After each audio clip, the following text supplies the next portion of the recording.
La méchanceté d'intelligence est toujours méchanceté de cœur, celui qui trompe sa raison et n'a dans le cœur ni honneur ni sincérité.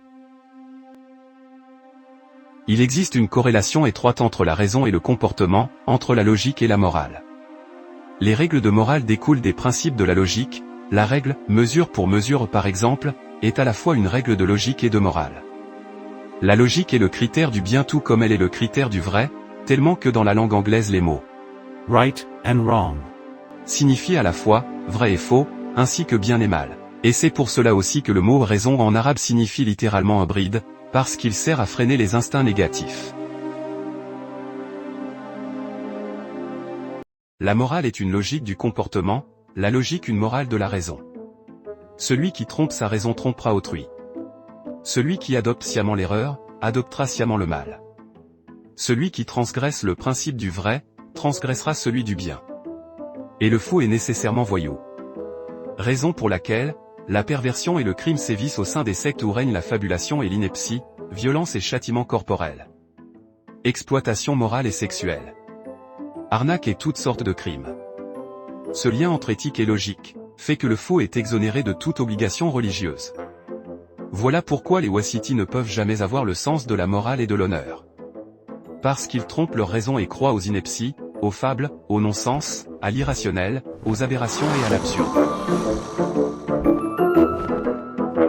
Ceux qui croient que le Maroc leur vole l'air, et les montagnes. Ou qui parlent du lait du bouc ou de la tortue. Quand un certain Daraji dit que ce sont ses aïeux qui ont proposé le nom rantant aux prophètes, et que les Arabes ont changé le thé en thé. Un peuple qui croit qu'il a existé avant Adam. Que les cigognes ont fait la guerre aux Français. Que des corbeaux ont une nationalité. Que les criquets pèlerins sont des agents du Maxen. Que l'état des pelouses de leur stade est un complot du climat. Que la Kaaba, les pyramides, l'arche de Noé ou encore Gog et Magog sont en Algérie. Ceux-là ne sont pas seulement des fous, mais des traîtres, des imposteurs plagiaires. Voleurs, menteurs, haineux et falsificateurs. Leur démence cérébrale révèle leur bassesse d'âme.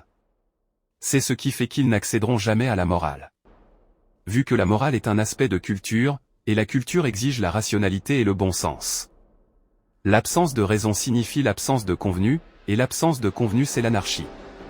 Les gens s'étonnent par exemple, aller voir vénérer un certain Khaled Nézar, qui a exterminé 250 000 parmi leur peuple et leurs proches. La raison est qu'ils n'ont pas ce sens moral qui fait la distinction entre le séant et malséant, la méchanceté et le bien, le tort ou la raison, du juste et l'injuste. Ils adoptent ce que les normaux rejettent.